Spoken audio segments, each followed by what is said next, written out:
प्रिय विद्यार्थियों, नमस्कार। आप देख रहे हैं लक्ष्यकार सर हिंदी वाले शिक्षण चैनल और मैं हूं श्रवण कुमार लक्ष्यकार। आज अपन देखते हैं इस प्रश्न पत्र का पहला भाग।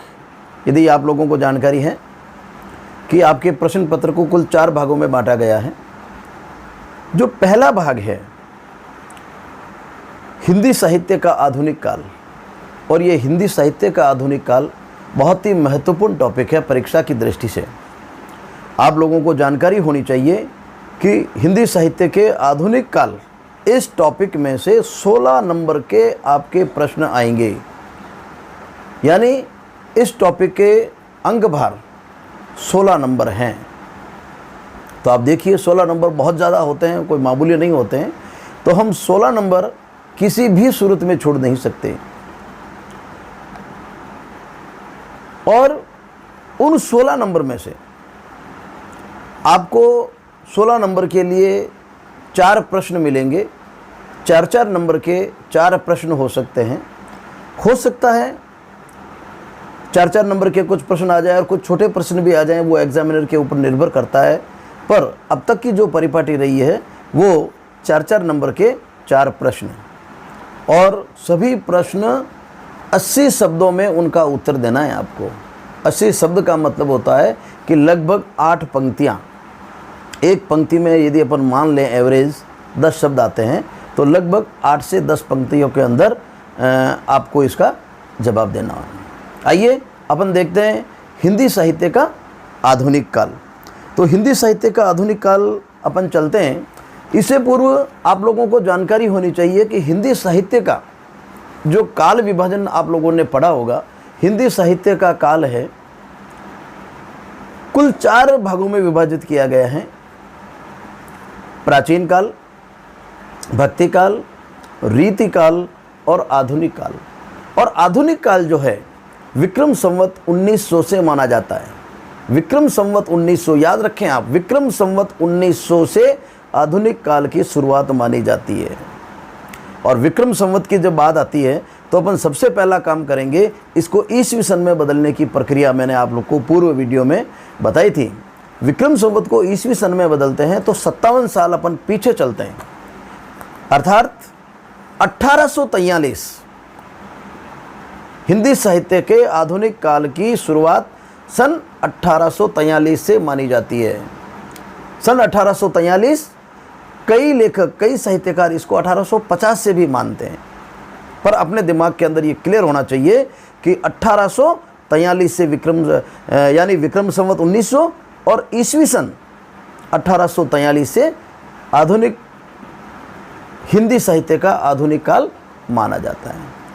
अब अपन देखते हैं शुरू होकर ये किन किन साहित्यकारों के हाथों से सिंचित होता हुआ आज इस मुकाम पर पहुंचा है हिंदी साहित्य।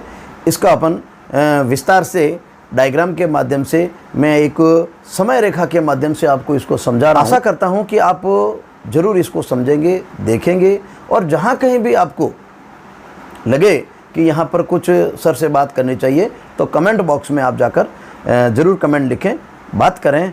और मेरा विश्वास है कि आधुनिक काल को, इस टॉपिक को समझने के बाद में, आधुनिक काल के इस टॉपिक को समझने के बाद में आप परीक्षा के अंदर 16 में से 16 अंक, 16 नहीं तो कम से कम 14-15 अंक आप जरूर ले पाएंगे। यद्यपि आधुनिक काल लंबा है, बड़ा है, इसके अंदर काफ़ी साहित्यकार हुए हैं समय समय ऊपर। आधुनिक काल के अंदर भी अलग अलग युग चल रहे हैं। इसको ये थोड़ा लंबा टॉपिक होगा, पर इसको अपन एक वीडियो में बनाकर मैं 2 या 3 वीडियो में इसको बनाऊँगा। तो आप सभी वीडियो जो कंटिन्यू मेरे आज और कल 2 दिन के अंदर आने वाले हैं, आप सभी वीडियो को देखें, समझें और ज़्यादा से ज़्यादा अपने साथियों को शेयर करें और परीक्षा में इसका फ़ायदा उठाएं। आइए अपन देखते हैं हिंदी साहित्य का आधुनिक काल, समय रेखा के माध्यम से इसको अपन समझते हैं।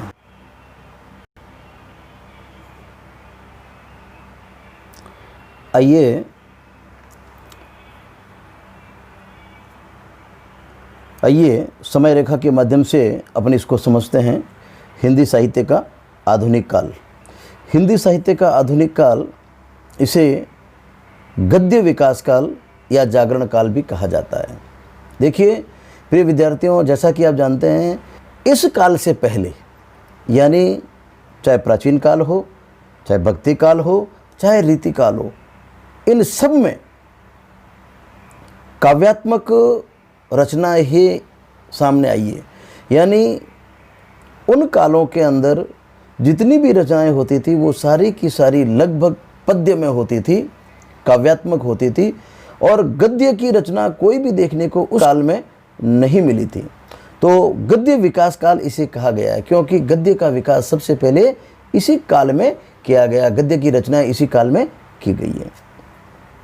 विक्रम संवत 1900 से इसकी शुरुआत है, और विक्रम संवत 1900 का मतलब होता है सन 1843। यानी सन 1843 से अब तक ये हिंदी साहित्य का आधुनिक काल है। हमें 1843 याद रखना है, क्योंकि विक्रम संवत से बार बार अपन कंफ्यूज हो जाएंगे। यानी 1843 से साहित्य का हिंदी साहित्य का आधुनिक काल शुरुआत माना जाता है। सबसे पहला काल, इस काल के जनक कह सकते हैं अपन, सबसे पहला काल 1843 से माना जाता है शुरुआत इसकी। सबसे पहला काल भारतेंदु काल माना जाता है। यानी हिंदी साहित्य का आधुनिक काल की शुरुआत भारतेंदु काल से मानी गई है। कई बार परीक्षा में सवाल आ जाता है कि आधुनिक काल की शुरुआत किस युग पुरुष के द्वारा इसकी शुरुआत मानी जाती है। तो हिंदी साहित्य के आधुनिक काल की शुरुआत भारतेंदु काल से, और भारतेंदु काल के प्रवर्तक यानी इसके युग पुरुष, इसके आचार्य भारतेंदु हरिश्चंद्र, ये इसके थे प्रवर्तक। सन 1850 से 1900 भारतेंदु काल की शुरुआत मानी जाती है। भारतेंदु काल का जो काल विभाजन है, भारतेंदु काल का जो समय है 1850 से सन 1900, ये 50 वर्ष का काल भारतेंदु काल माना जाता है। यानी अपन को यहाँ पर कंफ्यूज नहीं होना है। 1843 से यहाँ पर 1850 से माना गया है। भारतेंदु काल 1850 से है, पर हिंदी साहित्य का आधुनिक काल 1843 से ही माना जाता है। अब आप कह सकते हैं कि साहब इस भारतेंदु काल को ही अपन 1843 से मान ले तो क्या होगा? अपन नहीं मान सकते, क्योंकि आचार्य भारतेंदु का जन्म ही 1850 में हुआ था। इसलिए भारतेंदु काल की शुरुआत, भारतेंदु काल का जो समय है 1850 से 1900 माना जाता है। इसे नवजागरण काल भी कहते हैं। इसके बाद में 50 साल ये जब चला, 1900 सन 1900 में द्विवेदी युग, इसके प्रवर्तक आचार्य महावीर प्रसाद द्विवेदी। आचार्य महावीर प्रसाद द्विवेदी जो स्वयं बहुत बड़े साहित्यकार थे, बहुत बड़ा नाम था, और उस युग में कई साहित्यकारों के लिए प्रेरणा के स्रोत बने। तो इनके नाम से ये युग माना जाता है द्विवेदी युग। और द्विवेदी युग का काल विभाजन है सन 1900 से 1918। कई लोग 1918 से इसको 1920 तक भी मान लेते हैं, 1920 तक भी मान लेते हैं। तो द्विवेदी युग का कार्यकाल 1900 से 1918 या 20। यदि यहाँ पर 18 है तो अगला वाला अभी 18 से शुरू हो जाएगा, ये 20 है तो इसको 20 से शुरू कर देंगे। ये इसमें ज़्यादा कन्फ्यूज होने की अपन को आवश्यकता नहीं है, पर हिंदी साहित्य में इसको अपन 1918 तक मानेंगे। 1918 से के बाद में 1918 के बाद में चलते हैं अपन। 1918 के बाद में छायावाद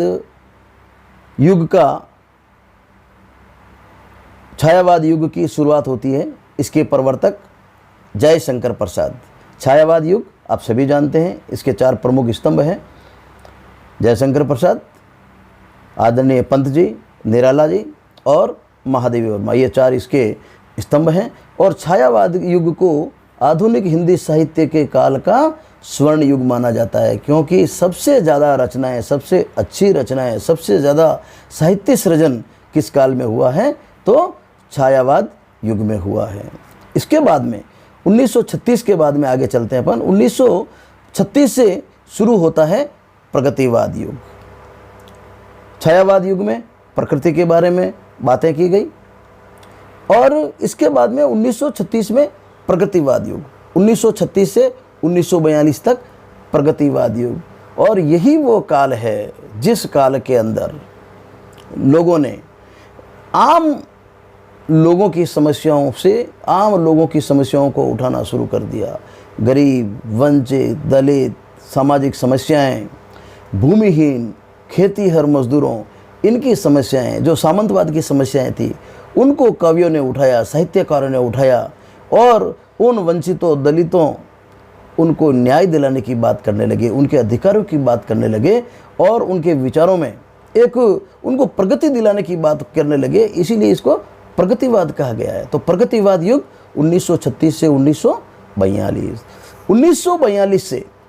1942 से आगे चलते हैं तो प्रयोगवाद शुरू हुआ और प्रयोगवाद के प्रवर्तक आदरणीय अज्ञेय साहब, सच्चिदानंद हीरानंद वात्स्यायन अज्ञेय, जो तार सप्तक जिन्होंने लिखे थे, 3 तार सप्तक, इनके वो प्रणेता थे तार सप्तक के। ये अज्ञेय जी इस प्रयोगवाद युग के प्रवर्तक कहलाते हैं। सन 1943 से 1954 तक प्रयोगवाद चला। प्रयोगवाद के बाद में 1954 से 1960 तक नई कविताएं, नए नए काव्य, जिसमें कोई तुकबंदी नहीं, कोई लय नहीं, कोई छंद नहीं, कोई दोहे नहीं, कोई सोरठे नहीं, कोई कुंडलियाँ नहीं। वो एक नई विधा इन्होंने पैदा की, नए नए विषय लिए। तो नई कविता के माध्यम से ये इनके प्रवर्तक जगदीश गुप्त माने जाते हैं। और 1960 के बाद में 1960 नाम से स्पष्ट है, 60 साठोत्री यानी 60 उत्तरी, 60 के बाद में 1960 के बाद में जितनी भी साहित्य सर्जन है, जितनी भी कविताएं हैं, जितना भी हिंदी साहित्य सर्जन हुआ है, वो साठोत्री काल या इसे समकालीन भी कहा जाता है। समकालीन क्योंकि अभी वर्तमान में भी यही चल रहा है, अभी साठोत्री चल रहा है, इसलिए इसको समकालीन कहा जाता है। तो 1960 के बाद में 1960 से अब तक जो लगातार चल रहा है वो साठोत्री। तो इस प्रकार अपन ने देखा कि हिंदी साहित्य का जो आधुनिक काल है, इस आधुनिक काल की 1850 से 1900 माना गया। 1850 में आदरणीय भारतेंदु हरिश्चंद्र जी का जन्म हुआ था।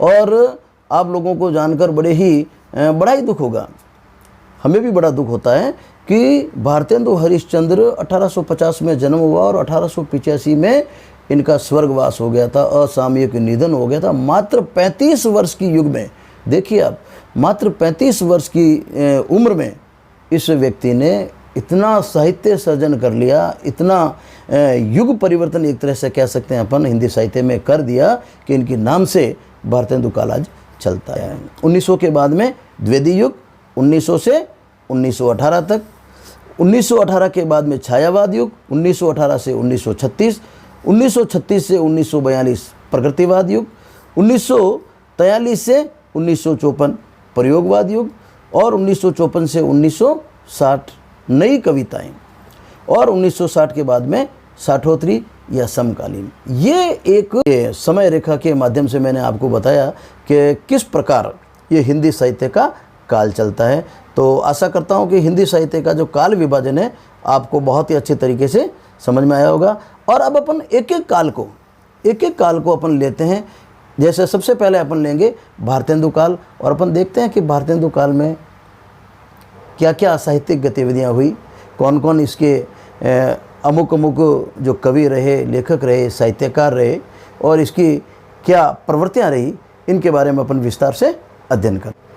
आइए अपन भारतेंदु काल को विस्तार से देखते हैं।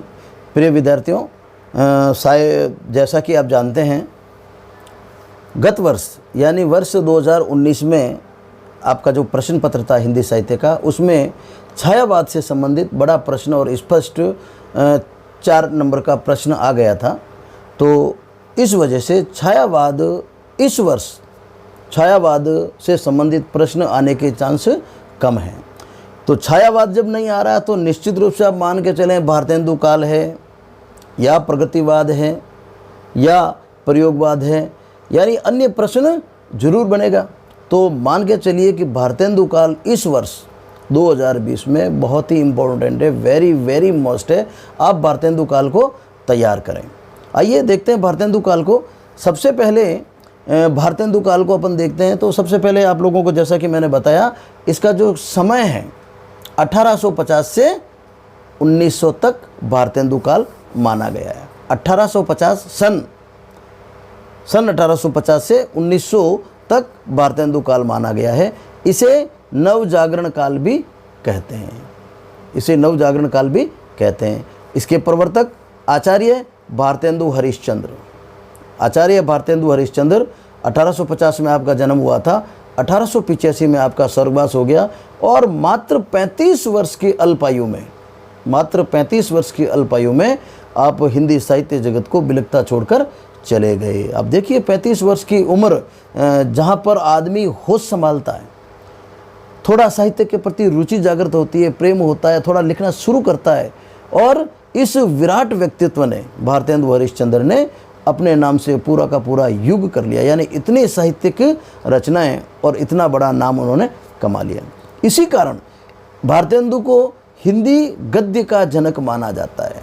याद कीजिए आप, हिंदी गद्य का जनक भारतेंदु को माना जाता है, भारतेंदु हरिश्चंद्र को हिंदी गद्य का जनक माना जाता है, क्योंकि इससे पूर्व चाहे रीति काल हो, चाहे भक्ति काल हो, चाहे प्राचीन काल हो, जितनी भी रचनाएं होती थी वो सब के सब रचनाएं पद्य में होती थी। दोहे, सोरठे, कुंडलियाँ, चौपाई, छंद, अन्य किसी विधि में अन्य कोई विधा हो सकती है, पर वो सारी की सारी पद्य में थी, काव्यात्मक थी।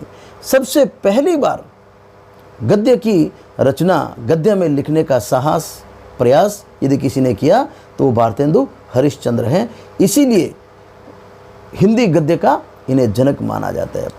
इनसे पूर्व लगभग जितनी भी रचनाएं होती थी पद्य में वो सारी काव्यात्मक होती थी, और इनसे पूर्व सबसे बड़ी चीज़, इनसे पूर्व जितनी भी रचनाएं थी अधिकांश रचनाएं या तो ब्रज भाषा में होगी या अवधी भाषा में होगी या शुद्ध केड़ी भाषा जिसे अपन पंचमेल कहते हैं, खिचड़ी भाषा कहते हैं, यानी उसका कोई विशेष एक नियमावली नहीं थी, या तो ब्रज भाषा या अवधी भाषा में थी। तो इनसे पूर्व आचार्य हरिश्चंद्र ने, भारतेंदु हरिश्चंद्र ने ब्रज भाषा और अवधी भाषा के अतिरिक्त खड़ी बोली इसको आगे बढ़ाया, खड़ी बोली को इन्होंने आगे बढ़ाया। खड़ी बोली को आगे बढ़ाते हुए खड़ी बोली में रचनाएं की और खड़ी बोली को परिष्कृत किया। ये बहुत बड़ी चीज़ है, आप लोगों को याद रखना है। परीक्षा में आपको निश्चित रूप से इस चीज़ को लिखना है, क्योंकि इनसे पूर्व ब्रज भाषा, अवधी भाषा या अन्य भाषाओं में रचनाएं होती थी। पहली बार खड़ी बोली को इन्होंने वेटेज दिया, इन्होंने खड़ी बोली को भाव दिया और खड़ी बोली में विभिन्न रचनाएं की। इनके लेखन के विषय अब अपन देखते हैं, इनके लेखन के विषय। इनके लेखन के विषय उस समय आप देखिए लगभग 1850 की बात है, तो 1857 की क्रांति हो गई थी। 1857 की क्रांति का उबाल चल रहा था, लोगों के अंदर अंग्रेज़ों के प्रति गुस्सा था, जोश था, राष्ट्रवाद पैदा होने लगा।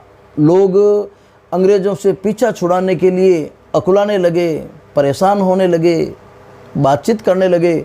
ऐसे में इनके लेखन का विषय मातृभूमि प्रेम, स्वदेशी वस्तुओं का व्यवहार, विदेशी वस्तुओं का बहिष्कार, गौरक्षा, बाल विवाह निषेध। उस समय सामाजिक बहुत ज़्यादा कुरीतियाँ थी समाज में, महिलाओं को न्याय नहीं मिलता था, महिलाओं को पाँव की जूती तक समझा जाता था, महिलाओं के साथ अन्याय होता था, तो महिलाओं को अधिकार दिलाना ये इनका एक विषय होता था। बाल विवाह निषेध, शिक्षा प्रसार, लोगों को पढ़ने का भी उस समय विशेष ज़्यादा अवसर नहीं थे, तो शिक्षा का प्रचार प्रसार ये इनका प्रिय विषय था। धार्मिक और सांस्कृतिक सुधार, ये कुछ विषय हैं जो इनके लेखन के, इनके और भारतेंदु काल में लेखन के मोटे रूप से विषय थे। इन विषयों के ऊपर लोगों ने लिखा और लोगों ने, अन्य साहित्यकारों ने भी इस लेखन को आगे बढ़ाया। आइए इनके समय के प्रमुख साहित्यकार अपन देखते हैं। तो सबसे प्रमुख साहित्यकार तो आप थे ही आचार्य भारतेंदु हरिश्चंद्र, और इनके अतिरिक्त पंडित प्रताप नारायण मिश्र, पंडित प्रताप नारायण मिश्र, ठाकुर जगमोहन सिंह, अंबिका दत्त व्यास, राधा कृष्ण दास, देवकी नंदन खत्री, ये कुछ नाम हैं जिनको आपको याद करना है, क्योंकि भारतेंदु काल से संबंधित यदि प्रश्न आता है 4 नंबर का 80 शब्दों में लिखना है तो कुछ ये चीज़ें लिखेंगे, लेखन के विषय लिखेंगे, प्रमुख लेखक लिखेंगे, उनकी रचनाएं लिखेंगे, तो अपन को प्रमुख साहित्यकार उस काल के अपन को याद होने चाहिए। इस युग में नाटक, उपन्यास, कहानी, निबंध, आलोचना, आदि गद्य विधाओं में पर्याप्त साहित्य लिखा गया। ये भी अपन को याद होना चाहिए कि इस भारतेंदु काल में नाटक, उपन्यास, कहानी, निबंध, आलोचना, इन सभी विधाओं में, गद्य विधाओं में पर्याप्त साहित्य लिखा गया। अब इन जो नए साहित्यकार हैं, इनके साथी हैं उस काल के, उन साहित्यकारों की प्रमुख रचनाएं कौन कौन सी है, जिनके नाम भी अपन को याद होने चाहिए, याद अपन को करने पड़ेंगे। आचार्य भारतेंदु, इन्होंने कुल 17 रचनाएं, कुल 17 नाटक इन्होंने लिखे और इन 17 नाटकों में से कई नाटक तो इनके मौलिक नाटक थे और कई नाटक जो अन्य भाषाओं से संबंधित थे उन्होंने उसका अनुवाद किया। तो कुछ तो मौलिक नाटक थे और कुछ अनुदित नाटक थे। अनुदित यानी दूसरी भाषाओं से, संस्कृत का है हिंदी में बना दिया, अंग्रेजी का है हिंदी में बना दिया, बंगला का है हिंदी में बना दिया, खड़ी भाषा में बना दिया। तो इसी प्रकार मौलिक और अनुदित कुल 17 नाटक इन्होंने लिखे। और इनकी जो प्रमुख रचना है उसमें देखिए आप, प्रेम मल्लिका, प्रेम सरोवर, गंगा यमुना ये काव्य हैं, विद्या सुंदर, रत्नावली, मुद्रा राक्षस, सत्य हरिश्चंद्र, प्रेम जोगिनी, भारत दुर्दशा, ये कुछ नाटक हैं जिनके मैंने नाम लिखे हैं। इनमें से आप लोगों को जितना याद कर सकते हैं अपनी क्षमताओं के अनुसार आप याद करें और परीक्षा में लिखने का प्रयास करें। बद्री नारायण चौधरी अगले लेखक हैं। बद्री नारायण चौधरी ने, इनकी रचनाएं प्रेमधन, ये प्रेमधन के नाम से भी इनको ये लेखन कार्य करते हैं। बद्री नारायण चौधरी प्रेमधन कहलाते हैं। जीर्ण जनपद, अलौकिक लीला। इसके बाद में अगले जो साहित्यकार हैं वो हैं देवकी नंदन खत्री। आप लोगों ने यदि नाम सुना हो देवकी नंदन खत्री, तो ये जासूसी उपन्यास बहुत लिखते थे। जासूसी उपन्यास लिखने का सबसे पहला इन्होंने ट्रेंड चलाया था। चंद्रकांता और चंद्रकांता सतती बहुत बड़े उपन्यास रहे हैं, बहुत ही नामचीन उपन्यास रहे हैं। तो चंद्रकांता कई बार आप आगे बढ़ेंगे, प्रतियोगी परीक्षाओं में जब जाएंगे तो कई बार पूछ लेते हैं कि चंद्रकांता सतती के लेखक कौन है, देवकी नंदन खत्री।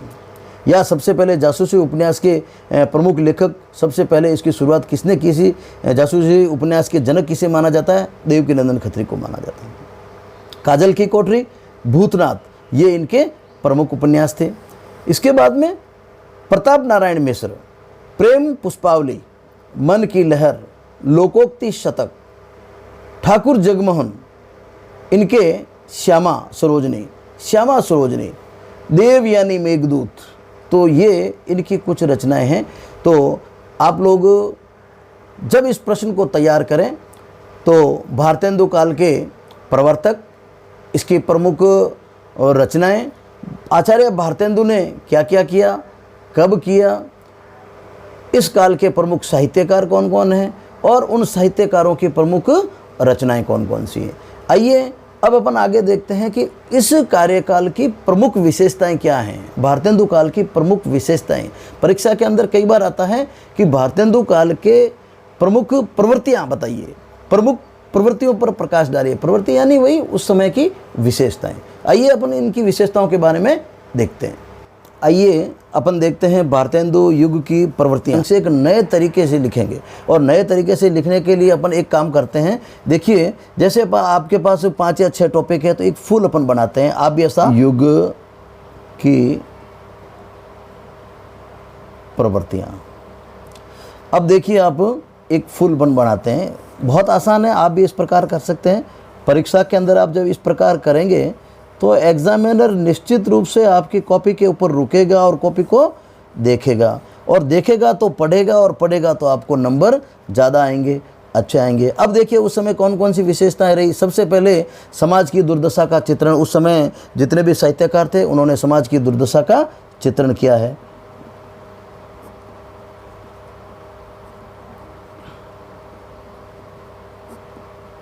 दुर्दशा का चित्रण। इसके बाद में नारी की दशा, उस समय नारी की दशा जी बड़ी खराब थी, बड़ी दयनीय थी। 2वें दर्जे का इसको समझा जाता था, पाँव की जूती समझा जाता था, इसको किसी प्रकार के अधिकार नहीं थे। तो नारी दशा सुधारने के प्रयास, नारी दशा सुधारने के प्रयास, ये इस कार्य में, इस काल में हुए थे। इसके बाद में क्योंकि 1857 की क्रांति हो गई थी, क्योंकि 1857 की क्रांति हो गई थी और लोग जो थे, लोगों के अंदर आज़ादी, लोगों ने आज़ादी के सपने देखने शुरू कर दिए थे। तो राष्ट्रीयता की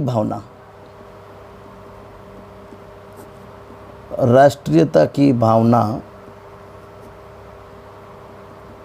जगाते हुए देश प्रेम, ये भी उस समय की मुख्य प्रवृत्ति थी। लोग इसके ऊपर ज़्यादा लिखने लग गए थे और लोगों को जागृत करने का प्रयास कर रहे थे। इसके अतिरिक्त प्रेम की जो भावना अब तक जो देखी गई थी, कृष्ण राधा के इर्द गिर्द घूमती थी। कृष्ण और राधा के इर्द गिर्द ही जो प्रेम घूमता था। अब वही प्रेम यथार्थ में उस प्रेम को एक नया रूप दिया जाने लगा। तो प्रेम भावना का नवीन एवं आदर्श रूप, प्रेम भावना का नवीन व आदर्श रूप। तो ये भी उस समय लेखन में ज़्यादा ढलने लग गया था और कई लेखकों ने इसके बारे में इसको भी आगे बढ़ाया। तो प्रेम की भावना जो थी, अब तक जो कृष्ण, राधा और आराध्या के प्रति ही अपना जो प्रेम भाव था वो हटकर आगे बढ़कर प्रेम की नवीन भावना और आदर्श के नवीन आयाम स्थापित होने लगे। गद्य लेखन करने लग गए थे। तो एक निबंध के माध्यम, निबंध जब लिखते हैं तो आदमी 50 तरीके से सोचता है, उसको अपना 50 एंगल से जब सोचता है। तो निबंधकार की जो समस्त विशेषताएं थी वो उस समय ज़्यादातर लेखकों के, साहित्यकारों के जहन में आई। तो एक निबंध लेखन के माध्यम से जन चेतना का प्रयास किया गया। निबंध लेखन के माध्यम से जन चेतना, तो निबंध लेखन के माध्यम से भी जन चेतना यहाँ पर हुई।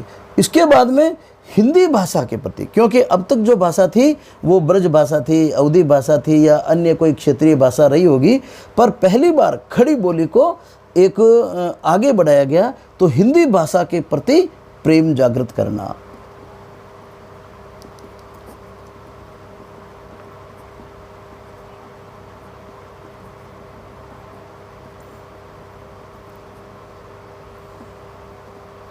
हिंदी भाषा के प्रति प्रेम जागृत करना।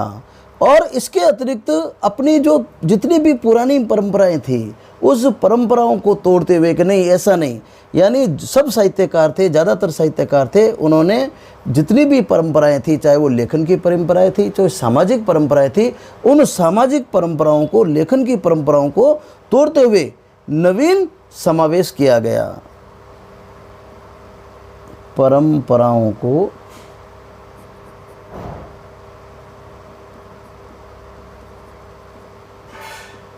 तोड़ते हुए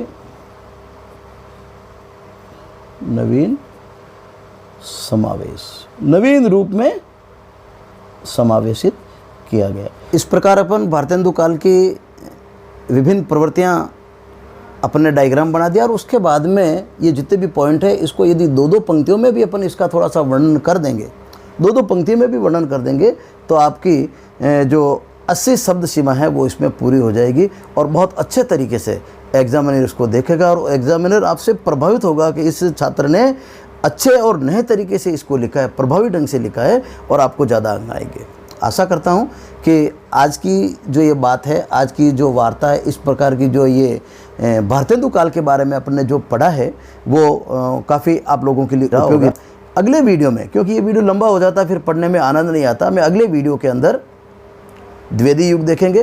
द्विवेदी युग के बाद में छायावाद युग आज अपन वीडियो नहीं बढ़ाएंगे, क्योंकि छायावाद से संबंधित प्रश्न गत वर्ष आ चुका था, इसलिए छायावाद के बारे में अपन ज़्यादा आप लोगों को मेहनत नहीं करें। इस वीडियो को शेयर और लाइक करें, ज़्यादा से ज़्यादा पहुँचाएँ, विद्यार्थियों को फ़ायदा दें।